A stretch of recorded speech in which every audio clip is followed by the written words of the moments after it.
Good morning, good evening, good afternoon, जो भी जब लेक्चर देख रहा है उसके according this is Ankita Arora back with GST and now we are going to record a third video for the payment of tax. Before starting the payment of tax further, I need to clarify one thing, that in the first video there has been a mistake from my side, that in section 49 subsection 1, instead of saying that every deposit of tax, interest, charges, penalty will be credited to electronic cash ledger, I have said that it has been credited to electronic credit ledger. So please make that correction कि जो भी deposit आपका tax, interest, penalty, other charges का होता है, अगर किसी भी तरह का डिपॉजिट है तो वो डिपॉजिट कहाँ जाएगा? वो डिपॉजिट आपका इलेक्ट्रॉनिक कैश लेजर में जाएगा and that has been given in 49 subsection 1. यहाँ से आपका कैश लेजर इकट्ठा होना स्टार्ट होता है. इलेक्ट्रॉनिक क्रेडिट लेजर में जो चीज़ें जाती हैं तो इलेक्ट्रॉनिक क्रेडिट लेजर में जाता है जो आप परचेस करते वक्त या फिर सर्विसेज जब आप परचेस करते हैं उस वक्त जब आप टैक्स पे करके आते हैं तो वो आपका जाता है इलेक्ट्रॉनिक क्रेडिट लेजर में. और इलेक्ट्रॉनिक लाइबिलिटी रजिस्टर जो हमने इससे पहले वीडियो में रिकॉर्ड किया है, रूल नंबर आपका है 85. इलेक्ट्रॉनिक लाइबिलिटी लेजर जो आपका होता है या रजिस्टर जिसको बोले, उसमें आपकी सारी की सारी लाइबिलिटी रिकॉर्ड होती है. तो please make that correction in the first video. I think the minute was after 4 minutes and 20 seconds. Instead of saying that all the deposit will be made to electronic cash ledger, I have said electronic credit ledger. So extremely sorry for that incorrect conversation. Please make it electronic cash ledger. Okay, so now we will continue forward. Let us continue forward. I just need a 1 minute pause.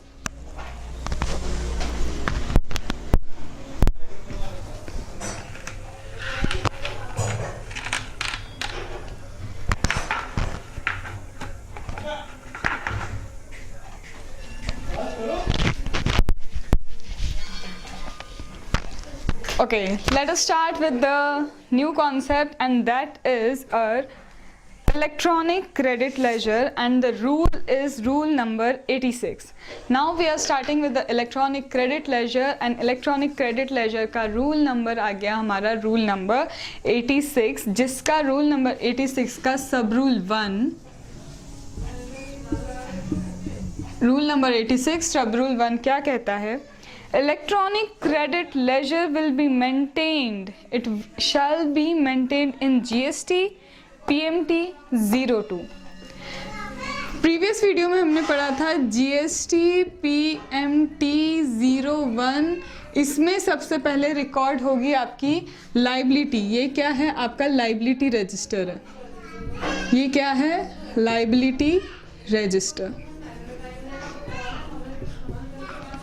ये liability register GST PMT 1 में record होगा और जितना purchase करके आपने credit इकट्ठा किया है, इनपुट टैक्स क्रेडिट जो है वो आपका रिकॉर्ड होगा GST PMT 02 में. तो ये आपका हो गया इलेक्ट्रॉनिक क्रेडिट लेजर के लिए कि GST का इलेक्ट्रॉनिक क्रेडिट लेजर मेंटेन होगा फ्रॉम GST PMT 02 में.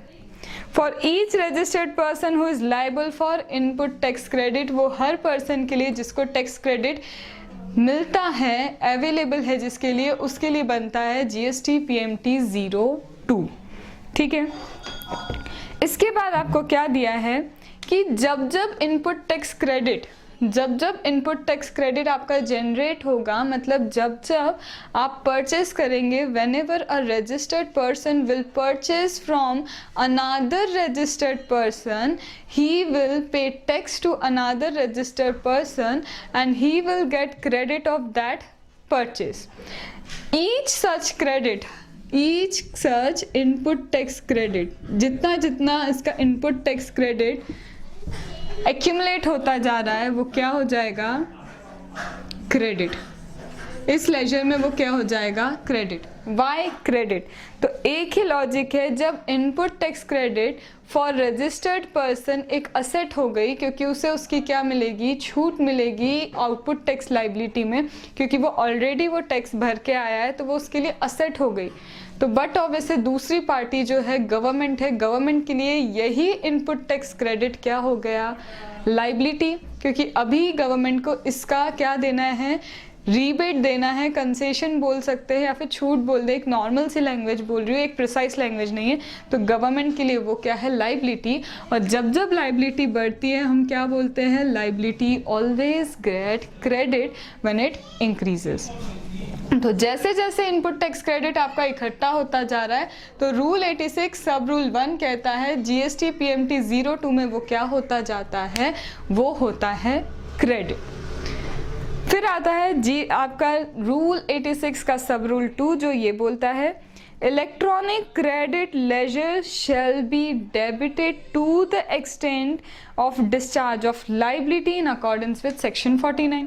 सेक्शन 49 में हमने ये भी पढ़ा था कि अगर आपकी किसी तरह की टैक्स लाइबिलिटी है, इंटरेस्ट है, अदर चार्जेस हैं, तो वो या तो इलेक्ट्रॉनिक कैश लेजर से ले लिए जाएंगे या फिर इलेक्ट्रॉनिक क्रेडिट लेजर से क्या किए जाएंगे, नेट ऑफ किए जाएंगे। या तो आपने इलेक्ट्रॉनिक कैश लेजर में जो भरा है वो, उसमें से वो क्या करेंगे, उसको सेट ऑफ करेंगे, या फिर आपके इलेक्ट्रॉनिक क्रेडिट लेजर जिसमें आपका आईटीसी अवेलेबल है, उससे वो क्या करेंगे, नेट ऑफ करेंगे। इसका मतलब जब ये नेट ऑफ होगा तो ये आईटीसी क्या हो गया, आपके टैक्स पेमेंट के लिए यूटिलाइज हो गया। जब नेट ऑफ हुआ मतलब क्या, ये आईटीसी आपके टैक्स पेमेंट के लिए यूज हो गया, मतलब ये आईटीसी डिक्रीज हो गया। गवर्नमेंट के पॉइंट ऑफ व्यू से सोचे तो लाइबिलिटी गवर्नमेंट की क्या हो गई, कम हो गई, मतलब ये आईटीसी कम हो गया। तो लाइबिलिटी जब कम होती है वो क्या होता है, डेबिट होता है। और हमारे पॉइंट ऑफ व्यू से सोचे, मतलब रजिस्टर्ड पर्सन के पॉइंट ऑफ व्यू से सोचेंगे तो उसके लिए आईटीसी असेट थी, असेट उसकी रियलाइज हो गई, यूज हो गई, तो असेट डिक्रीज होना भी डेबिट होता है। ठीक है, असेट उसके लिए क्या हो जाता है, उसकी असेट रियलाइज हो गई, तो यहाँ पे उसके पॉइंट ऑफ व्यू से क्या हो गया, डेबिट। उसे उसकी एसेट मिल गई तो उसको उसकी एसेट मिल गई तो डेबिट हो गया, और यहाँ इनकी लाइबिलिटी कम हो गई तो क्या हो गया, डेबिट हो गया। इसका मतलब जब लाइबिलिटी डिस्चार्ज होती है तो ये क्या होता है, डेबिट, और जब ये इकट्ठा हो रहा होता है आईटीसी, ये क्या होता है, credit. You have to just keep in mind 11th class के कॉन्सेप्ट की जब एसेट एंड लाइबिलिटी होती है, एक पार्टी के लिए लाइबिलिटी तो दूसरी पार्टी के लिए asset, liability increase credit, liability decrease debit. Now third is where a registered person has claimed refund of any unutilized amount from electronic credit ledger in accordance with the provision of section 54, amount to the extent of claim shall be debited to said ledger. I claim certain refund, मैंने कुछ refund claim किया है, refund claim किया under section 54। तो अगर refund मिलना है, मतलब सपोज करो इस आईटीसी से, आईटीसी बहुत सारा मेरे पास अवेलेबल है, जब आप रिफंड चैप्टर पढ़ेंगे तो रिफंड चैप्टर में पता चलेगा कब कब क्या है, आईटीसी एक्यूमुलेट किया हुआ रिफंड हो जाता है।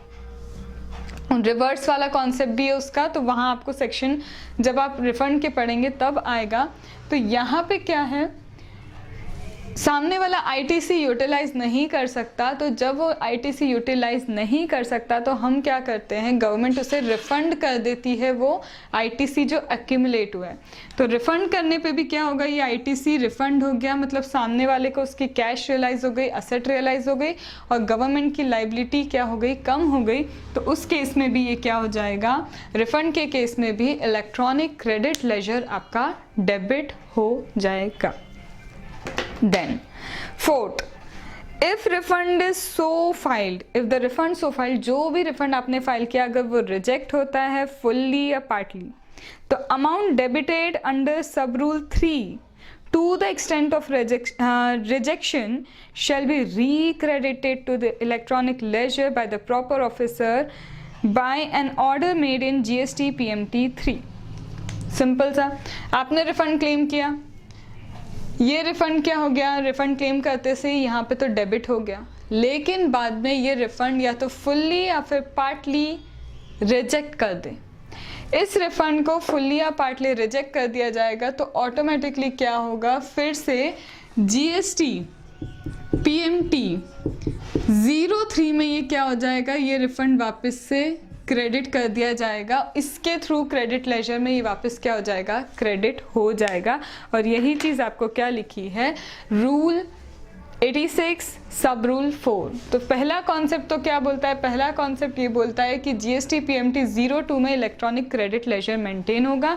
जितना भी ITC है आपका यहाँ पे क्या होता जाएगा, क्रेडिट।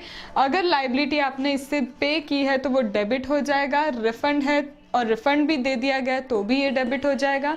अगर आपका रिफंड फुल्ली या पार्टली कैंसिल कर दिया जाता है तो वापस से PMT 03 में उसे क्या कर दिया जाएगा, क्रेडिट कर दिया जाएगा। मतलब गवर्नमेंट के पास वापस क्या आ गई है, ITC नाम की लाइबिलिटी फिर से जेनरेट हो गई है क्योंकि वो रिफंड नहीं हुआ है। फिर है फिफ्थ, जिसमें लिखा है save as provided in the provision of this chapter, no entry shall be made directly in electronic credit ledger under any circumstance. क्यों हुआ ऐसा, PMT 03 के थ्रू आप क्या कर रहे हैं, वापस रिफंड कैंसिल करके क्रेडिट कर रहे हैं, क्योंकि बोला गया है कि एक भी डायरेक्ट एंट्री नहीं हो सकती आपके इलेक्ट्रॉनिक क्रेडिट लेजर में, कोई डायरेक्टली आप डिपॉजिट नहीं कर सकते, इसलिए आपका डिपॉजिट क्या जा रहा है, 03 के थ्रू वापस जा रहा है। कब, जब रिफंड कैंसिल होता है। फिर इसके बाद A registered person shall upon noticing any discrepancy in the credit ledger communicate करेगा। कुछ भी दिक्कत हुई, डिस्क्रिपेंसी हुई, आपको PMT 04 में क्या करना है, इसके थ्रू आपको डिस्क्रिपेंसी कम्युनिकेट करनी होगी अपनी। एकदम सिंपल सी बात है। 86 बोलता है कुछ दिक्कत आती है, आपको कुछ गलत लगता है तो आप क्या करें, PMT 04 जो है उस फॉर्मेट में आप अपनी डिस्क्रिपेंसी जो आपको लग रही है आप वो उन्हें क्या कर सकते हैं, कम्युनिकेट कर सकते हैं। And this was rule number 86 जो इलेक्ट्रॉनिक क्रेडिट लेजर के लिए था कि electronic credit laser GST PMT 02 में बनता है। इसमें सारा की सारा ITC आपका एक्यूमुलेट होता है, जब जब एक्यूमुलेट होगा वो क्रेडिट होगा, जब जब उसको यूटिलाइज करेंगे ITC को वो डेबिट होगा। रिफंड कर दिया जाता है तो ये डेबिट होगा लेजर, रिफंड कैंसिल होता है तो वापस क्रेडिट होगा वो अमाउंट, लेकिन GST PMT 03 में क्योंकि पूरे चैप्टर में लिखा है कि कहीं भी आप इलेक्ट्रॉनिक क्रेडिट लेजर में डायरेक्ट एंट्री नहीं कर सकते, कुछ भी डिस्क्रिपेंसी लगती है तो 04 में आपको कम्युनिकेट करना होगा। And this was all about rule number 86। कुछ भी डाउट है, कुछ भी क्वेरी है, you can ask me through the comments and I am ready to solve all your comments. अब आते हैं हम electronic cash ledger. Electronic cash ledger है हमारा रूल नंबर 87।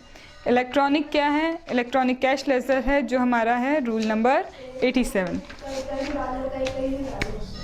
यहाँ तक आप एक बार इसको गो थ्रू कर लें, 2 मिनट का 3 मिनट का हम पॉज लेते हैं, उसके बाद कंटिन्यू करेंगे रूल नंबर 87 के साथ।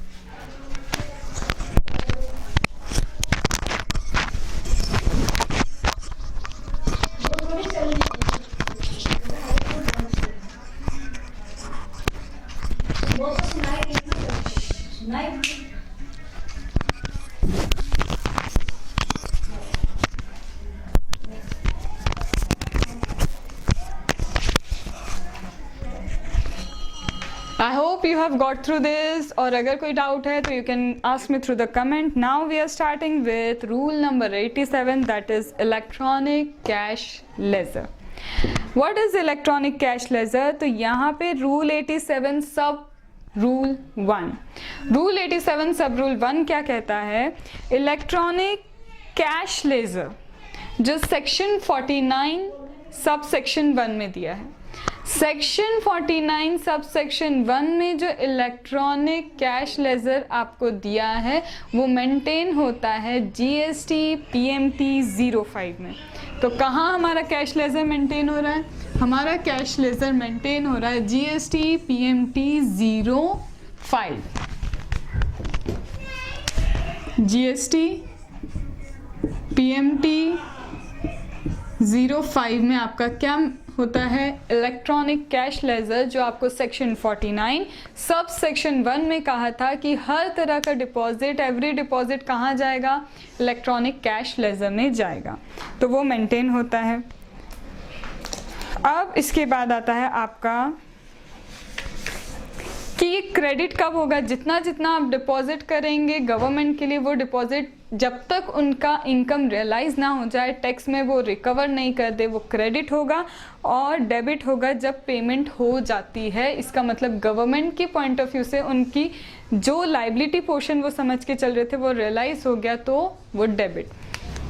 इलेक्ट्रॉनिक कैश लेजर डेबिट कब होगा, क्रेडिट कब होगा? क्रेडिट होगा जब आप क्या कर रहे हैं, डिपॉजिट इसलिए क्योंकि अभी पूरी तरह से टैक्स गवर्नमेंट ने क्या नहीं किया, सेट ऑफ नहीं किया, कितना टैक्स लेना चाहिए, कितना नेट होना चाहिए, कितनी इनकम गवर्नमेंट की रियलाइज होनी चाहिए, वो नहीं हुआ, तो तब तक गवर्नमेंट उसे लाइबिलिटी की तरह लेती है। और जैसे ही टैक्स रियलाइज हो गया, पेमेंट हो गया पूरा, ये क्या हो जाता है, डेबिट हो जाता है ऑन पेमेंट। ये उस कॉन्सेप्ट से आप अच्छे से याद रख सकते हैं। फिर इसके बाद आता है सब रूल 2 जो बोलता है any person or a person on his behalf, any person or a person on his behalf shall generate a challan in PMT 06 on common portal and enter the details of amount to be deposited by him towards tax, interest, penalty, fees or any other amount। या तो ये person जिसको actual में tax पे करना है, या फिर इसके बिहाफ पे कोई और पर्सन, या तो ये पर्सन जिसको टैक्स पे करना है या फिर इसके बिहाफ पे कोई और पर्सन क्या कर सकता है, एक चालान जनरेट कर सकता है। क्या करेगा, उसको एक चालान जनरेट करना होगा जिसमें वो बताएगा कितना टैक्स या फिर इंटरेस्ट या फिर किसी तरह का चार्ज उसे पे करना है। या तो ये पर्सन या इसके बिहाफ पे कोई पर्सन चालान जनरेट करेगा। जैसे बैंक में जाते हैं तो हमारे बिहाफ पे बैंक चालान जनरेट करके देती है कि आपको कितना टैक्स, इंटरेस्ट, चार्जेस वगैरह पे करने हैं। और ये जो चालान जनरेट होगा कॉमन पोर्टल पे अब होता है। बैंक का रोल ख़त्म हुआ, अब कॉमन पोर्टल पे कौन जनरेट करेगा, हम खुद जनरेट कर सकते हैं GST PMT 06 में। इसका मतलब अब ये बिहाफ वाला पर्सन हो सकता है प्रैक्टिसिंग CA या फिर कोई GST प्रैक्टिशनर भी आपके बिहाफ पे कॉमन पोर्टल पे ये चालान GST PMT 06 में क्या कर सकता है, जनरेट कर सकता है कि आपको इतना टैक्स वगैरह पे करना है। फिर प्रोवाइडेड चालान जो ये जनरेट हुआ है कॉमन पोर्टल पे, अब ये कितने दिन तक वैलिड है। मुझे आज इन्होंने जनरेट करके दे दिया, इन्होंने पूरा मेरा रिटर्न फाइल किया, रिटर्न फाइल करने के बाद बताया कि मुझे 1 लाख रुपए का टैक्स पे करना है। रिपीटिंग द वर्ड, टैक्स पे करना है, ठीक है। उसके लिए चालान जनरेट कर दिया। अब मेरे पास एटलीस्ट ये चालान कितने दिन के लिए वैलिड है, ये चालान मेरा वैलिड है 15 डेज के लिए। The challan is valid for 15 days. 15 days तक के चालान वैलिड है, मतलब मेरे पास टाइम है कि इसी चालान के थ्रू मैं क्या कर सकती हूँ, 15 डेज में पेमेंट कर सकती हूँ। 15 के बाद अगर फिर से आता है कि मतलब मैं नहीं पे कर पाती, तो न्यू चालान जनरेट होगा, उस पर इंटरेस्ट लगेगा, वो वाला सिनेरियो स्टार्ट होता है। फिर और इसमें कंडीशन क्या दी है, provided further that a person supplying online information and database access or retrieval service from place outside India to non-taxable online recipient may also do so through the board's payment system, namely electronic accounting system, in excise and service tax from date to date notified। Online database retrieval services हैं जो क्या है, बाहर से, India के बाहर से लोग देते हैं, इंडिया में नॉन टैक्सेबल पर्सन उसे यूज़ करते हैं। यूट्यूब बाहर की चीज़ है, हम यहाँ पे उसे यूज़ कर रहे हैं, नॉन टैक्सेबल पर्सन भी उसे यूज़ करता है। तो यहाँ पे उन्हें जब टैक्स पेमेंट करना है तो उनके लिए एक अलग से पोर्टल दिया गया है, अलग से सिस्टम दिया गया है, उन्हें ये सारे चालान उसके थ्रू जेनरेट करने हैं। ये एक सिंपल सा कॉन्सेप्ट दिया है। अब आते हैं रूल 87 के सब रूल 3 पे। रूल 87 के सब रूल 3 पे जो बोलता है, जो डिपॉजिट आप सब रूल 2 में कर रहे हैं, the deposit under the sub rule 2 shall be made through any of the following mode. अब डिपॉजिट यहाँ कैसे हो सकता है, ये क्या बन रहा है हमारा ये बन रहा है इलेक्ट्रॉनिक कैश लेजर। तो ऑलरेडी डिस्कस किया था, इलेक्ट्रॉनिक कैश लेजर में आप क्या कैसे कैसे डिपॉजिट कर सकते हैं, चाहे इंटरनेट बैंकिंग हो चलेगा, क्रेडिट डेबिट कार्ड हो चलेगा, इलेक्ट्रॉनिक फंड ट्रांसफ़र हो वो भी चलेगा, real time gross settlement, input output जब सेट हो जाते हैं वैसा पेमेंट भी चल जाएगा, ग्रॉस सेटलमेंट चलेगा, over the counter payment, bank के पास जाके बैंक में आप क्या कर सकते हैं, डिपॉजिट कर सकते हैं, वो भी एक तरह का कैश लेजर में डिपॉजिट कंसिडर किया जाएगा। लेकिन रिस्ट्रिक्शन फॉर द डिपॉजिट दिया गया है अप टू 10,000 रुपीज़ पर चालान ओवर द मतलब अगर आप बैंक जाते तो बैंक में जाके आप 10,000 रुपये क्या कर सकते हैं, डिपॉजिट कर सकते हैं एक चालान पे। एक चालान पे अगर कैश में डिपॉजिट करना है, ओवर द काउंटर डिपॉजिट करना है तो लिमिट कितनी है, 10,000 इज दी लिमिट। ये चीज़ यहाँ पे क्या की है, दे के रखी है। इसके अलावा गवर्नमेंट डिपार्टमेंट और any other deposit to be made by person as may be notified by commissioner. अगर प्रॉपर ऑफिसर या गवर्नमेंट डिपॉजिट है तो जो जैसा नोटिफाई किया गया उनके थ्रू आपको वैसे ही डिपॉजिट करना है। तो गवर्नमेंट डिपार्टमेंट में अगर डिपॉजिट करते हैं या फिर कमिश्नर के ऑर्डर पे कुछ डिपॉजिट हो रहा है तो वो जैसा नोटिफाई करेंगे वैसा डिपॉजिट भी इलेक्ट्रॉनिक कैश लेजर में कंसिडर किया जाएगा। फिर लिखा है प्रॉपर ऑफिसर और any other officer authorized to recover outstanding dues from any person, whether registered or not, including recovery made through attachment or sale of immovable property। अब यहाँ क्या दिया है, देखो वैसे तो 10,000 की लिमिट दे दी कि ओवर द काउंटर आपको 10,000 पर चालान पे क्या करना है, 10,000 का रिस्ट्रिक्शन है। लेकिन अगर गवर्नमेंट डिपार्टमेंट में आपको डिपॉजिट करना है या कमिश्नर के ऑर्डर पे डिपॉजिट कर रहे तो वहाँ ये 10,000 की लिमिट ओवरराइड होती है। बी पॉइंट में दिया है कि अगर आपसे रिकवरी की जा रही है कुछ आउटस्टैंडिंग अमाउंट की, आपका 10 लाख का टैक्स अभी भी पे करने को है और प्रॉपर ऑफिसर वो रिकवरी कर रहा है तो उस रिकवरी में या तो वो आपकी प्रॉपर्टी भी अटैच कर सकता है या फिर आपसे कैश लेके भी क्या कर सकता है, रिकवरी कर सकता है। चाहे फिर आप रजिस्टर्ड पर्सन हैं या फिर आप रजिस्टर्ड पर्सन नहीं भी हैं तो भी। तो यहाँ पे भी वो 10,000 की लिमिट क्या होती है, ओवरराइड हो जाती है। सी पॉइंट, प्रॉपर ऑफिसर और any other officer authorised for the amount collected by way of cash, cheque, demand deposit, demand draft during investigation और एनफोर्समेंट एक्टिविटी और एनी एडहॉक डिपॉजिट। कोई एडहॉक इमीडिएट डिपॉजिट अगर लिया है या फिर recovery की है इन्वेस्टिगेशन में प्रॉपर ऑफिसर ने, चाहे वो कैश लिया है इन्वेस्टिगेशन में, चेक लिया है, डिमांड डिपॉजिट, डिमांड ड्राफ्ट, कुछ भी है, उस पर भी ये 10,000 की लिमिट नहीं है, वो 10,000 की लिमिट ओवरराइड हो जाती है। तो 3 सिचुएशन है जहाँ 10,000 की लिमिट ओवरराइड होती है। एक जब रिकवरी हो रही है, एक इन्वेस्टिगेशन का केस है और एक जब गवर्नमेंट डिपार्टमेंट में है या कमिश्नर के ऑर्डर पे आप डिपॉजिट कर रहे हैं तो 10,000 की लिमिट आपकी क्या होती है, ओवरराइड हो जाती है। इसके बाद फोर्थ आपका आता है, फोर्थ है रूल 87 का सब रूल 4 जो कहता है payment required to be made by a person who is not registered under act shall be made on the basis of temporary identification number generated through common portal.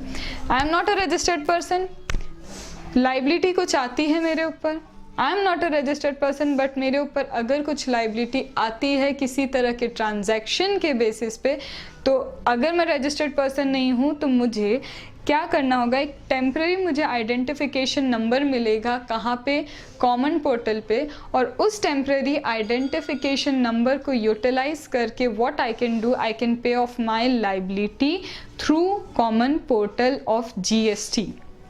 This was given in your rule 87 सब rule 4 कि आप register नहीं है फिर भी एक temporary identification number आप ले सकते हैं कॉमन पोर्टल से, and you can pay off your tax liabilities or any other liability as the case may be. Fifth is what? Fifth relates to where the payment is made by national electronic fund transfer or real-time gross settlement from bank. The mandate form shall be generated along with challan on common portal and the same shall be submitted to bank from where payment is made. अगर क्या है, electronic fund transfer हो रहा है या फिर real time gross settlement कर रहे हैं, तो क्या करना होगा, आपको मैंडेटरी है कि चालान जनरेट करना है. इलेक्ट्रॉनिक ट्रांसफ़र भी कर रहे हैं तो आपको चालान जनरेट करना है और साथ ही साथ इसे सबमिट भी करना होगा. कहाँ पे? बैंक में आपको इसे सबमिट करना होगा. फिर इसके बाद आगे दिया है 6 वाला कि successful credit of amount to concern government account maintain in authorised bank, a challan identification number generate होगा collecting bank and same shall be indicated in challan. जैसे ही आपका सक्सेसफुली क्रेडिट हो जाता है कैश लेजर में, आपने डिपॉजिट किया, ग्रॉस सेटलमेंट से करो, नेशनल से करो, डेबिट क्रेडिट से, जैसे भी आपने क्या किया, डिपॉजिट किया, जैसे ही सक्सेसफुली कलेक्ट होता है इलेक्ट्रॉनिक कैश लेजर में आपका क्रेडिट होगा और क्रेडिट होने के बाद आपको एक चालान आइडेंटिफिकेशन नंबर मिलेगा जिससे आपको प्रूफ मिले कि यस आपका जो टैक्स डिपॉजिट किया है वो इलेक्ट्रॉनिक कैश लेजर में पहुंच गया. तो ये इलेक्ट्रॉनिक आइडेंटिफिकेशन नंबर जनरेट किया जाएगा किसके थ्रू? कलेक्टिंग बैंक के थ्रू, और वो सेम आपको क्या होगा, इंडिकेट कर दिया जाएगा. Same shall be indicated in challan, और वो आपका जो चालान है वो आइडेंटिफिकेशन नंबर बैंक के थ्रू कलेक्ट किया जाएगा और वो आपके चालान में क्या होगा, डिस्प्ले होगा. आपने टैक्स डिपॉजिट किया, क्रेडिट हो गया आपके कैश लेजर में, चालान आपका एक जनरेट होगा और उस चालान में वो आइडेंटिफिकेशन नंबर आ जाएगा कि इस आइडेंटिफिकेशन नंबर से आपका पैसा क्या गया है, इलेक्ट्रॉनिक कैश लेजर में चला गया है. इसके बाद क्या दिया है?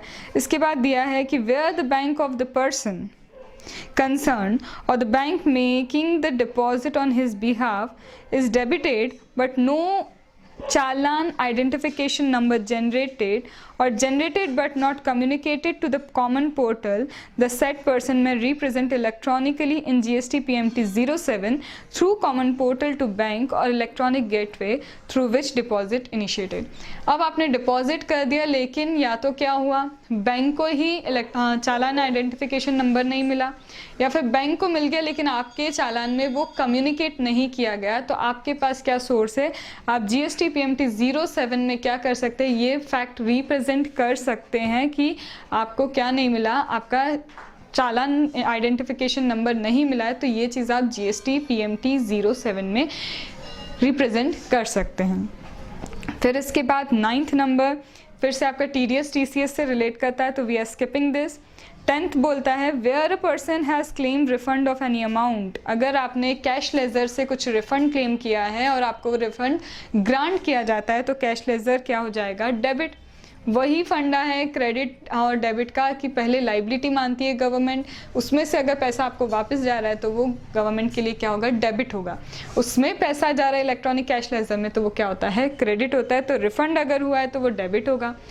फिर आगे यही बोला अगर ये रिफंड पार्टली या फुल्ली आपका रिजेक्ट कर दिया जाता है तो PMT 03 के थ्रू ये वापस क्या हो जाएगा, क्रेडिट हो जाएगा ये अमाउंट, क्योंकि पहले डेबिट हो गया, रिफंड फिर कैंसिल हो गया, तो फुल्ली पार्टली अगर कैंसिल हुआ है तो वापस क्रेडिट कर दिया जाएगा लेकिन GST PMT 03 के थ्रू.